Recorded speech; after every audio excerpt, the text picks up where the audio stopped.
하나 감사합니다.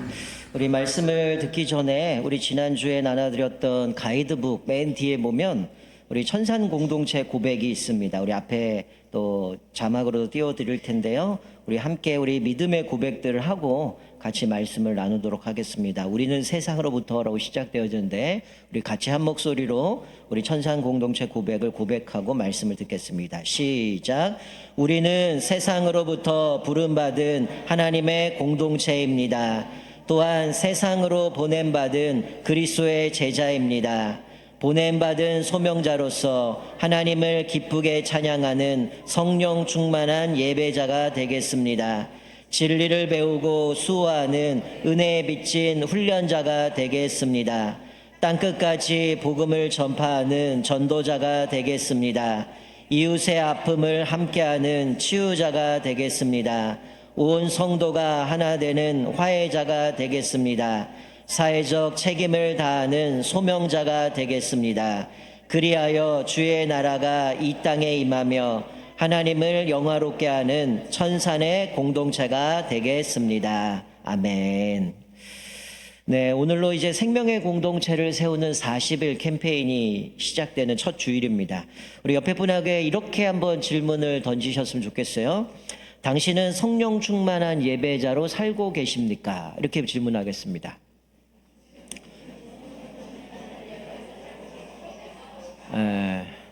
대답은 알아서 하십시오.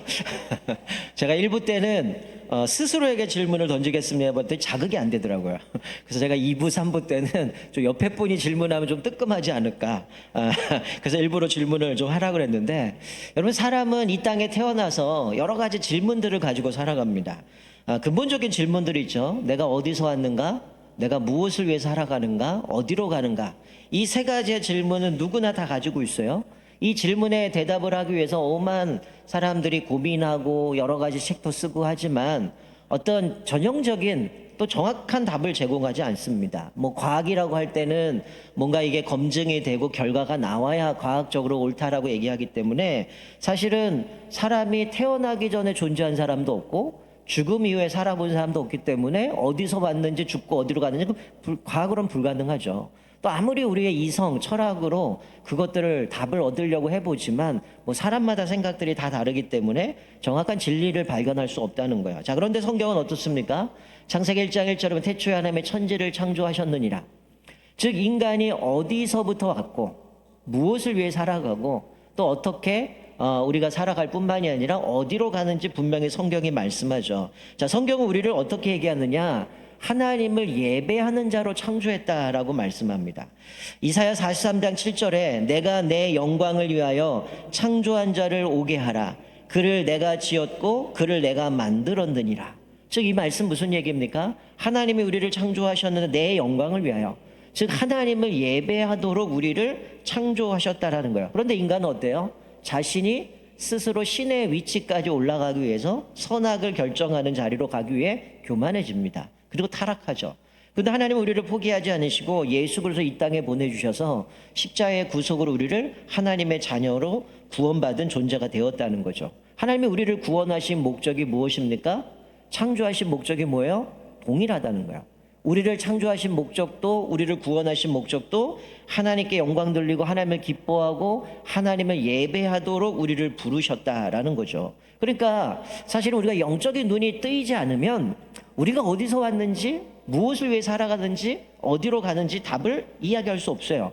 근데 영적인 눈이 열리고 성령 충만한 자가 되어지면 분명히 우리는 어디서부터 왔고 무엇을 위해 살아가고 어디로 가는지는 분명히 성경을 통해서 알게 되어진다는 거예요. 그러니까 따라서 우리가 예수를 믿는다고 하면서도 예배에 대한 감격, 예배에 대한 설렘이 없다면 영적으로 문제가 있는 겁니다.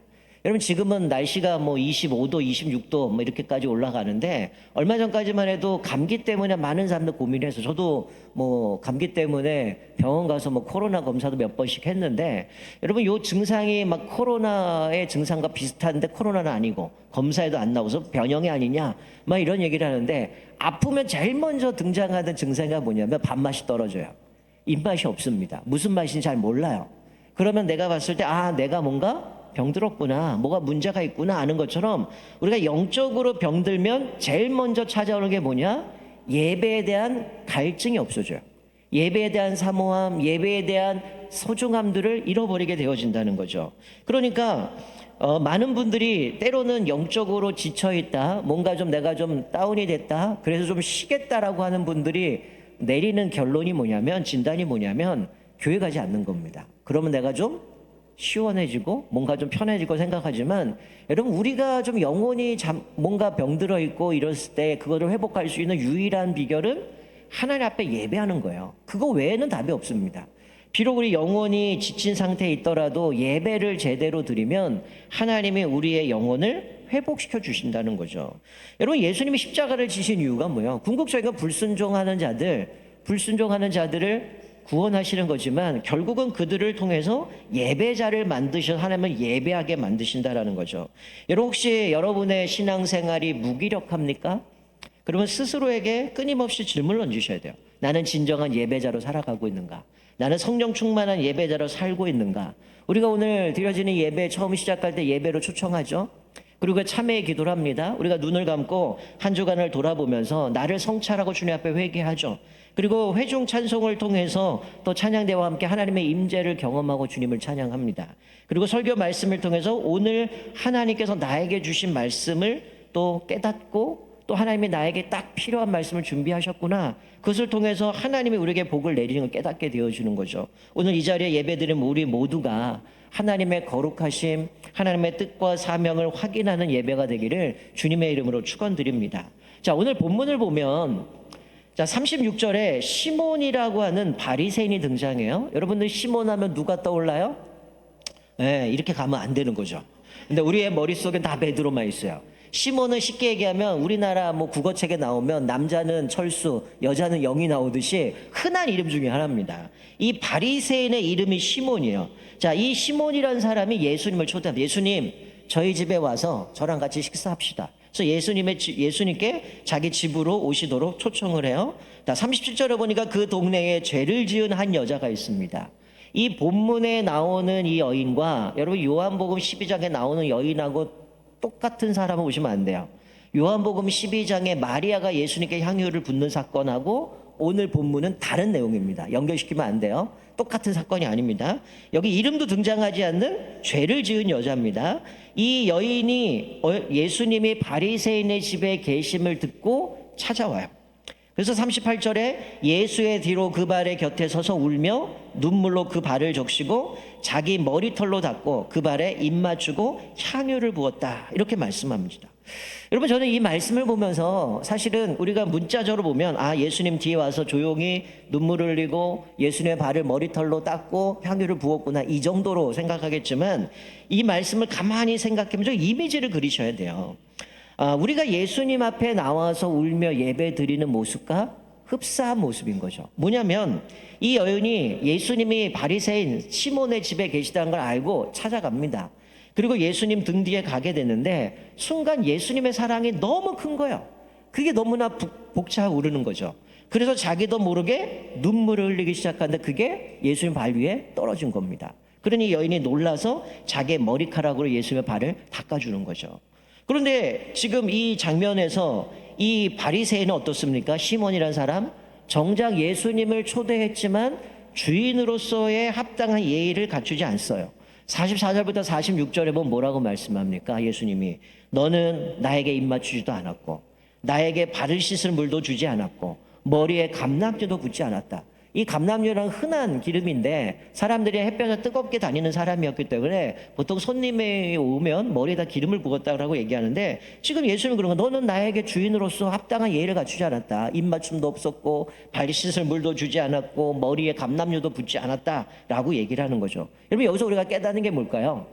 이 바리새인의 시몬과 이 여인의 모습을 보면서 진정한 예배자와 엉터리 예배자를 대조하면서 우리가 볼 수 있는 거죠. 여러분, 이 바리새인은 쉽게 얘기하면 자기 눈높이에서 자기가 원하는 방식으로 예수님을 맞이합니다. 근데 이 여인은 어때요? 죄를 지은 여인인데 하나님 앞에서 자기 모습을 본 거죠. 나는 죄인인데 주님 앞에 나갈 수 없는 사람인데 나를 사랑하시고 베푸신 은혜를 생각하니까 너무 감사한 거예요. 그래서 자기 전부를 주님께 드리는 거죠. 이 여인은 자신의 체면도 무시했습니다. 한번 생각해 보세요. 바리새인, 율법주의자들이잖아요. 오늘 본문에도 보면 예수님을 향해서 속으로 어떤 생각합니까? 당신이 선지자라면, 만약에 당신이 선지자라면 이 여인이 죄인인 거 알았을 거고 그 여인이 터치하지 못하도록 했을 건데, 즉 뭐야? 너 선지자 아니구나, 이런 생각하는, 예수님마저도 조롱하고 있는데, 여러분 이 여인이 바리새인의 집에 들어간다. 대번 이 사람은 이 여인이 죄인인 거 알잖아요. 그러니 그 집에 들어가면 대번 뭐 하겠어? 아, 이 여자가 지금 어디 들어와? 그때부터 이 사람은 죄인이라는 그 낙인을 찍으면서 엄청 조롱할 텐데, 지금 그거를 다 감수하고 들어온 거죠. 그러니까 예수님마저도 조롱하고 있는, 너 선지자 아니다, 이렇게 조롱하고 있는데, 이 여인이 이 자리에 들어올 때까지는 그들의 눈길, 모멸감, 이 모든 거 다 내려놓은 거죠. 즉 예수님의 사랑과 비교해서 내가 지금 당하는 조롱들, 멸시는 아무것도 아니라고 생각했기 때문에 하나님 앞에, 예수님 앞에 기꺼이 나아가서 그 주님을 만나는 거죠. 다른 것이 예수님과 나 사이에 끼어들 수 없었던 모습을 보게 됩니다. 여러분, 성령 충만한 예배자는 하나님과 나 사이에 그 어떤 것도 비집고 들어갈 수가 없는 거죠. 자, 쉽게 얘기하면 무슨 얘기냐면, 성령 충만한 사람은, 그 예배자라면 그 사람은 예배를 드리러 왔을 때에 예배에 집중합니다. 그 어떤 것도 하나님과 나 사이에 비집고 들어갈 수 없다라는 거예요. 좀 쉽게 더 말씀드리면 이런 거죠. 우리가 주일날 예배를 드려요. 어떤 분들은 봉사들을 많이 하죠. 그러다 보니까 우리가 주일날 예배를 드리고 뒤에 뭐가 행사가 있으면 머릿속에서 뭐 해요? 시뮬레이션 합니다. 예배 끝나면 이거 이렇게 해야 되고 저거 저렇게 해야 되고 이렇게 해서 이거 행사 치러야 되고, 이 생각을 하는 거죠. 여러분 이게 뭡니까? 하나님과 나 사이에 행사가 비집고 들어온 거예요. 이거 지금 예배 드리는 거 아니라는 거죠. 성령 충만한 예배자라면 하나님의 은혜가 크니까 그 감격 속에서 주님 앞에 집중하는 거예요. 주님이 나에게 오늘 어떤 말씀을 하시는가, 그 말씀을 통해 어떻게 살아가야 되는가, 그거를 깨닫게 되어지는 것이죠. 제가 종종 얘기 드리는 것 중에 하나가, 여러분 교회에서 봉사 많이 하시는 분들, 뭐 예배를 몇 번 드리시는 분들 중에는 제가 그렇게 권면합니다. 만약에 내가 예를 들어서 방송실이나 아니면 안내부나 새가족부 같은 경우는 어쩔 수 없이 그냥 예배를 계속 드리거든요. 그럼 적어도 한 번은 아무것도 하지 말고 앉아서 예배 드리십시오. 왜 그래요? 일하다 끝날 수 있기 때문이에요. 그래서 좀 지혜로운 분들은 내가 뭐 뒤에 행사가 있거나 이러면 일부 예배 드려요. 일부 예배 집중하시고 그 다음에 이제 봉사하고 섬기시는데, 어쩔 때는 하루 종일 예배 드렸다라고 하고 집에 갔는데 머릿속에 든 게 없는 거예요. 제가 오늘 예배 드리고 다음 주 여러분들, 지난주에 제가 어떤 말씀 나눴죠? 이러면 여러분 뭐라고 대답해요? 그냥 벙어리예요. 왜 그럴까요? 말씀을 집중 못하는 겁니다. 뒤에 일들이 많기 때문에. 여러분 우리가 하나님 앞에서 예배 드린다라고 할 땐 다른 것이 개입돼서는 안 돼요. 하나님과 1대1의 관계에서 주님 앞에 집중해야 된다라는 거죠. 여러분 우리가 주일을 지킨다라고 할 때 어떤 사람 그래요? 주일날 지나고 나서 일주일 동안 그냥 자기 하고 싶은 대로 살다가 그냥 주일이니까 성경책 찾아가지고 교회 와서 예배드리, 이것도 아닙니다. 우리가 주님 앞에서 믿음으로 정말 주님 앞에 예배한다라고 할 때는 사모함이 있고 준비함이 있어야 된다는 거예요. 오늘날에도 마치 이 바리새인들처럼 예배를 참관하는 사람이 있어요. 찬양대 찬양이 오늘 어떤가? 오늘 목사의 설교가 어떤가? 오늘 예배가 어떤가? 앉아서 비판하고 평가하고 판단하는 사람들이 있어요. 이런 사람들 보고 21세기판 바리새인이라고 얘기하는 거죠. 주님 앞에 예배 드리는 게 아니라 계속 판단하고 비판하는 겁니다. 우리 지난번에 살펴봤던 나사로를 살리시는데 이 바리새인 뭐합니까? 어떻게 안식일에 고칠 수 있어? 하나님이 이 나사로를 살리셔서 하나님의 베푸신 은혜들을 감사하는 게 아니라 왜 안식일에 하지 말아야 될 걸 해서 계속 비판하고 판단하는 겁니다. 우리 계속 지금 요한복음 살펴보지만 그 뭐예요? 계속 얘기한 게 그거예요. 예수님이 표적을 베푸시고 이적을 행하지만 바리새인들은 도저히 예수 믿으려고 하지 않고 계속 비판 평가하고 이런 모습들을 보게 됩니다. 이 자리에 앉아 계신 모든 성도님들은 21세기판 바리새인이 한 명도 안 되시기를 주님의 이름을 축원드립니다. 자, 그러면 우리가 하나님 앞에 성령 충만한 예배자가 되기 위해서 어떻게 해야 될까요? 좀 오늘 본문 가지고 크게 세 가지로 좀 나눴으면 좋겠는데, 자, 첫 번째는 내가 얼마나 탕감받았는지를 깨달아야 됩니다. 즉 내가 죄인이라는 자각이 있어야 된다는 거예요. 자, 예수님이 이 바리새인이 그렇게 속으로 이 여인이 누군 줄 알았다라면 이 여인이 자기를 못 만지게 했을 거다, 이렇게 속으로 지금 예수님을 비난하고 있을 때 예수님의 비유를 듭니다. 500데나리온 빚진 사람, 또 50데나리온 빚진 사람이 있어요. 즉 어떤 돈이 많은 사람이 빚을 주는 사람이 두 사람에게 돈을 꿔줍니다. 데나리오는 하루 품삯이거든요. 그러니까 500데나리오는 1년 반 정도 되는 연봉이고요. 50데나리오는 한 50일 정도 일한 품삯입니다. 이 사람들 둘 다 빚을 졌어요. 근데 도저히 갚을 능력이 안 됩니다. 그래서 이 주인이 그것을 둘 다 탕감해 줬어요. 예수님이 시몬에게 묻습니다. 누가 더 주인을 사랑하겠느냐? 시몬이 뭐라고 대답했어요? 더 많이 탕감받은 사람이 더 사랑할 겁니다 라고 얘기를 합니다. 여러분, 내 말이 맞다라고 예수님 말씀하시는데, 여러분 오늘 여기 본문에서 어쩌면 이 시몬은 자신은 죄인이라고 인식하지 않았던 것 같아요. 왜냐하면 오히려 이 여인을 보면서 자기랑 비교하면서 자기는 그보다 의인이다, 의롭다라고 생각했다는 거죠. 왜 그랬을까요? 죄를 상대적으로 생각하기 때문입니다.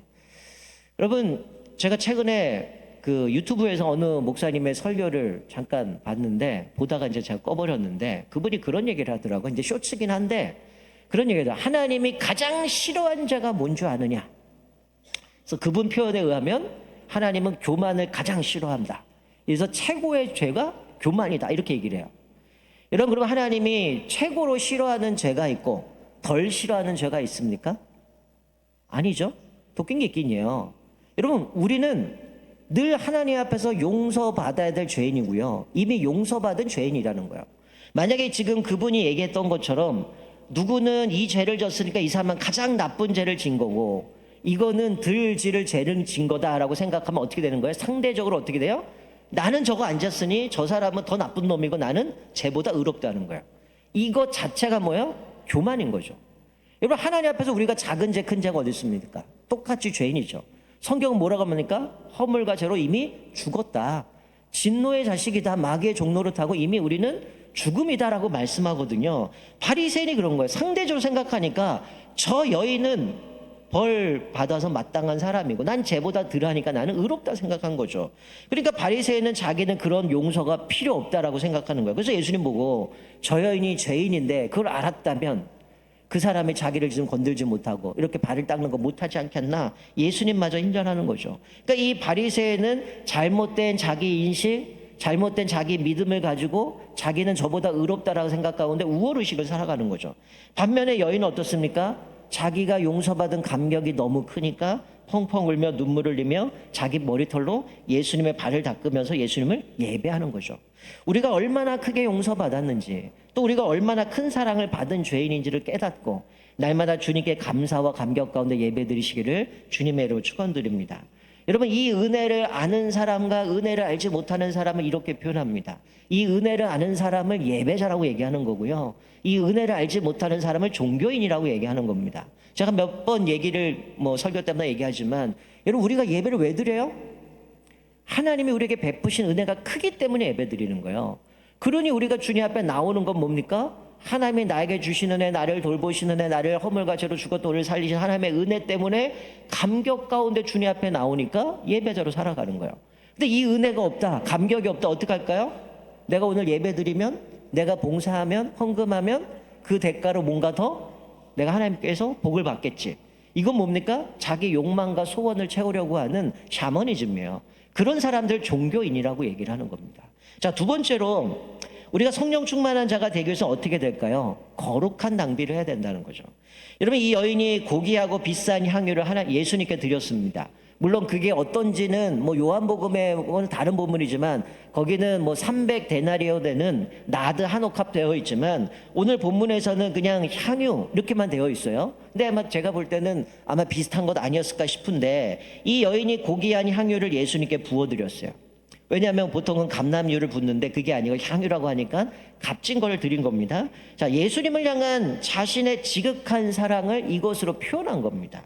주님을 사랑하기 때문에 자기 체면도 또 자기의 비용도 신경 쓰지 않고 세상의 가치를 뒤집는 결심과 행동을 옮긴 거예요.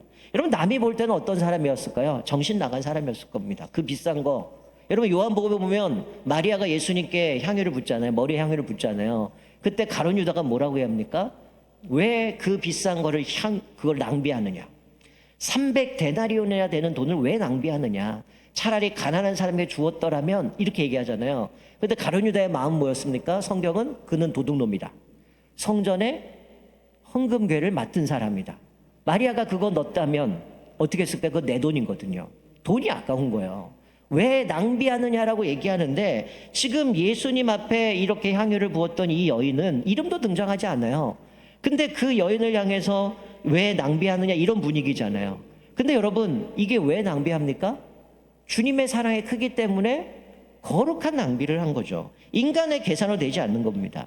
사랑하는 성도 여러분, 여러분이 정말 주님을 사랑하신다면 자기가 가진 그 어떤 것이라도 가장 최고의 것을 주님 앞에 드리고 헌신하며 사시길 주님의 축원드립니다. 여러분 마르바던이라는 신학자가 이런 얘기를 했어요. 여성 신학자인데 예배야말로 고귀한 시간 낭비고 예배야말로 거룩한 낭비의 대표적인 사례다 이렇게 얘기했습니다. 뭐라고요? 예배야말로 고귀한 시간 낭비, 예배야말로 거룩한 낭비의 대표적인 사례라는 거죠. 여러분 오늘 우리가 주일날 많은 사람들이 전 세계적으로 예배를 드릴 겁니다. 사람들은 뭐 일요일 쉬는 날이라 생각하겠죠. 이 쉬어야 하는 날에 여러분들 와서 시간을 드리고 물질을 드리고 자기의 뭐 가지고 있는 은사와 달란트를 드리고 교회에서 봉사하고 섬깁니다. 세상 사람들이 볼 때는 도저히 이해할 수 없는 일이죠.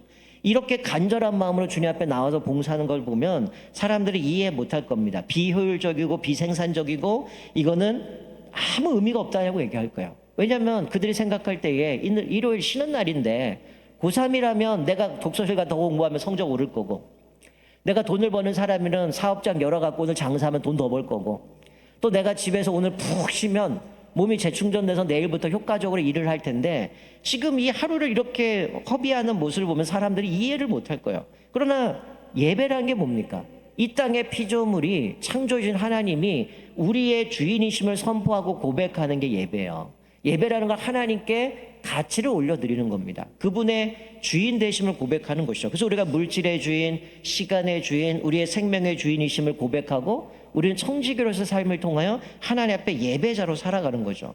여러분 사실 성경 말씀을 통해서 깨닫는 게 뭡니까? 거룩한 낭비의 원형은 누구예요? 예수님이에요.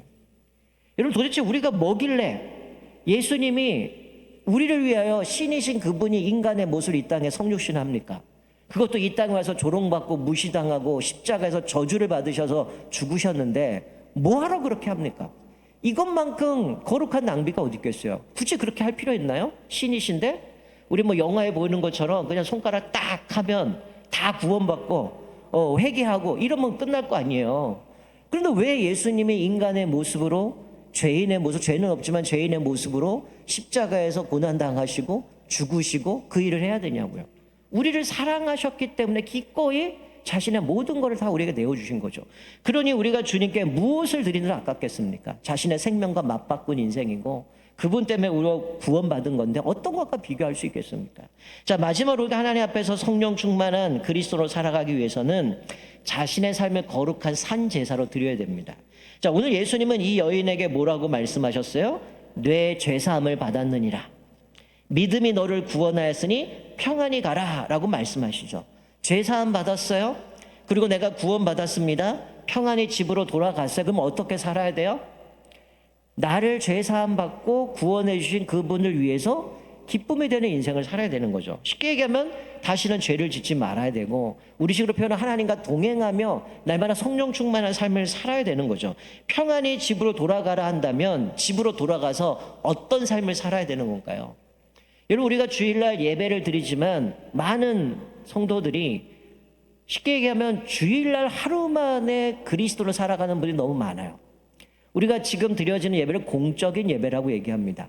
그러나 우리가 예배는 뭐요? 공적인 예배가 끝나면 우리의 일주일의 삶 속에서 거룩한 산제사로 우리 삶의 예배를 드려야 되는 거죠. 그래서 바울이 너희 몸을 하나님이 기뻐하시는 거룩한 산제물로 드리라. 이는 너희가 드릴 영적 예배니라 라고 말씀합니다. 우리가 제사함을 받았어요. 그러면 죄를 짓지 않는 것이 중요하고 주님과 동행하는 삶을 살아가야 되는데 아까 제가 소개했던 이 마르바던이라는 여성 신학자는 그가 쓴 책 중에 안식이라는 책이 있어요. 즉 주일을 어떻게 보내야 되는가, 우리가 어떻게 하나님 앞에서 거룩한 산 제물로 하나님 앞에 삶의 예배를 드려야 되는가, 그분이 얘기하면서 공적 예배에서 은혜를 받아서 나머지 6일 동안 생활 속에서도 승리해야 된다는 거예요. 이분이 제안하는 방법은 이겁니다. 여러분, 우리가 주일을 거룩히 지키고 삶 속의 생활의 속에서 삶의 예배를 드리려면 주일날 주신 말씀을 가지고, 이분이 이렇게 월요일부터 수요일까지, 제가 언젠가도 한번 말씀드렸어요. 월요일부터 수요일까지는 주신 말씀을 삶에 적용하면서 실천하며 살아가고, 목요일부터 토요일까지는 돌아오는 주일을 예비하면서 주일을 사모하고 기대하면서 준비하며 살아가는 거다, 이렇게 얘기를 합니다. 좀 무슨 얘기냐면, 내가 오늘 주일날 말씀을 받았어요. 그 말씀을 가지고 내가 어떻게 살아가야 되는가를 깨달습니다. 그럼 월요일, 화요일, 수요일 동안 그 말씀을 살아내는 거죠. 그리고 목요일부터 토요일까지는 뭐 하는 겁니까? 하나님 앞에서, 하나님, 내 가정에 이런 문제가 있고 내 자녀가 이런 결정을 해야 되고 내가 사업적으로 이런 걸 해야 되는데, 하나님, 내가 이걸 어떻게 해야 됩니까? 또 주님이 나에게 가장 필요한 말씀을 주실 텐데 그 말씀을 사모하면서 기도하며 준비하는 거죠. 그러니 일주일 동안 어떻게 합니까? 주일날 들었던 말씀 살아내고, 또 주일을 준비하면서 매 순간순간마다 계속 연장선상에서 삶의 예배를 드려지는 것, 그것이 주일 성수하는 것이다 라고 말씀하는 거죠. 우리도 마찬가지야. 저 문 밖에 나가면 오늘로 그걸로 나 주일 지켰어가 아니라, 우리는 주일만이 아니라 삶으로 살아내야 되죠. 말씀이 삶으로 녹아져야 되죠. 그러니 제가 다음 주에 물어볼 거예요. 지난주에 어떤 말씀 들으셨죠? 이러면 여러분 뭐라고 얘기하셔야 돼요? 뭐라고 하셔야 돼요? 나는 성령 충만한 예배자입니다. 이게 나와야 되는 거죠. 여러분이 월화수 그 말씀을 살아내시고, 여러분이 40일 동안 우리가 뭐 합니까? 계속해서 말씀을 묵상할 거예요. 우리가 오늘 주보에도 나와 있고 현수막에 나와 있지만 우리가 실천사항이 있습니다.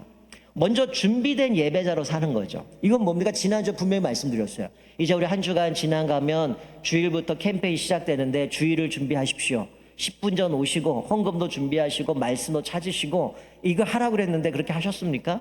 아침에 오시면 여기 기도 제목 떠 있었죠.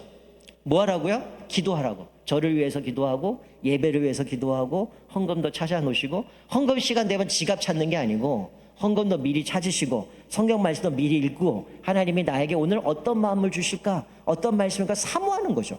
그리고 뭐예요? 가정에서도 삶의 예배를 드려야 되니까 가정 예배를 드리는 거고요.